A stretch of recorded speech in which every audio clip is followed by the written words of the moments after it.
Shalom. I'd like to give all praises to Yahweh, Bahashim Yahushai, and double honors to the apostles and elders of GMS that taught us His word. Um, Recently, Donald Trump came out and said that he wanted to create, Space Corps, militarize, outer space, another branch in the military that dealt with, being out there in the heavens and space. We know that as, America, preparing to fight against the Lord when He comes back. But I came across this article from Russia Today, RT.com, talking about Moscow is warning against the U.S. from doing that. Because apparently, you know, it's breaking a treaty that was signed back in the 60s. And this is just another vehicle, another way to get this World War III started. You know, we know it as America trying to fight against the Lord, but it also is a way for the Lord to use this as to bring in World War III. Um, the title is called from Russia Today. Moscow warns U.S. against deploying WMDs, weapons of mass destruction, in outer space. Threatens with tough response. RT World News. Washington's plan to create a space force could lead to catastrophe. A Russian senator has warned Moscow's ready to strongly retaliate if the U.S. violates the Outer Space Treaty by putting weapons of mass destruction into orbit.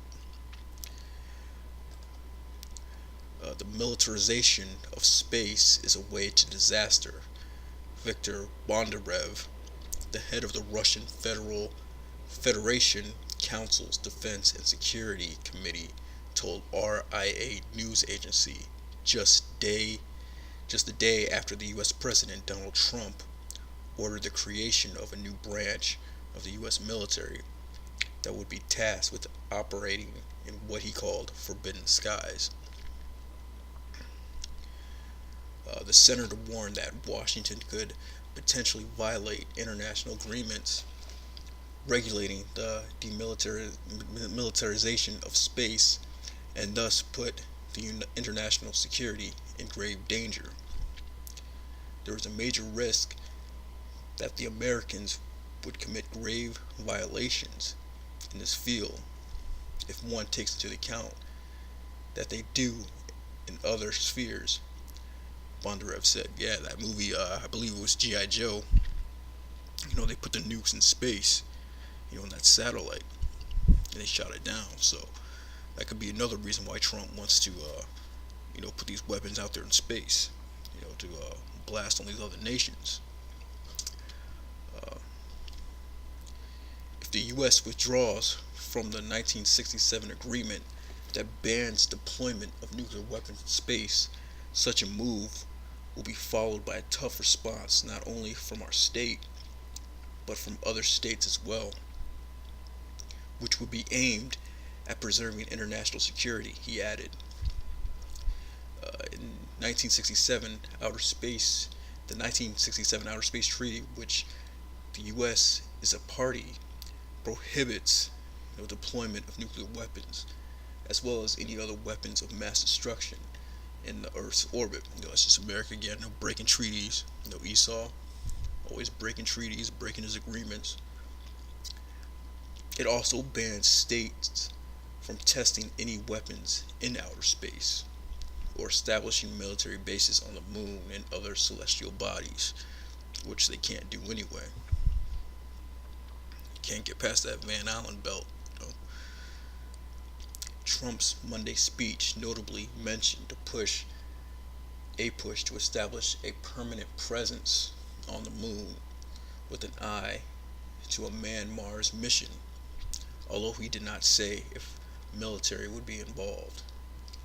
The U.S. leader, however, called for establishing dominance in space, calling it a matter of national security.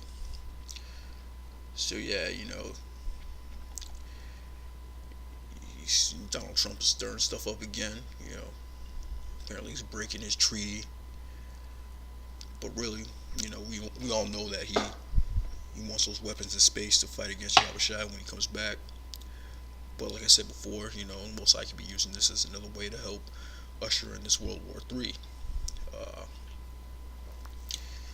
Scripture I have is 1 Thessalonians 5:2. For yourselves know perfectly that the day of the Lord so cometh as a thief in the night. Not everybody's looking for, the day of the Lord to come. They're too busy doing, partying and all that, not really paying attention to the news, international news as to what's going on. Like this right here, Moscow is warning with a tough response. For when they shall say peace and safety, and sudden destruction cometh upon them. Yeah, Trump just got through meeting with that North Korean leader Kim Jong Un, basically, try to denuclearize that country, and they said it was a success or whatever. But that's just prophecy of them saying peace and safety. Telling the North Koreans not to make nuclear weapons, and they went over there and they met with each other, and now they're friends with each other or whatever. For when they shall say peace and safety, then sudden destruction cometh upon them. So they're not going to offset these prophecies, man. The scripture says the Lord's determination, to gather the nations in the Middle East. As travail upon a woman with child, they shall not escape. Ye brethren are not in darkness, that day should not overtake you as a thief. Because we're watching, being sober, we're watching the news, watching for the prophecies. Ye are all the children of light, and the children of the day. We are not of the night, nor of darkness. Therefore let us not sleep as do others, but let us watch and be sober. Yeah, that's what we're doing, being sober and watching for these prophecies. We're not of the darkness, we're in the light, we're in the know. Most High woke us up to this truth, and we just gotta keep pushing on that truth, man. Pushing on with the truth. But with that, shalom.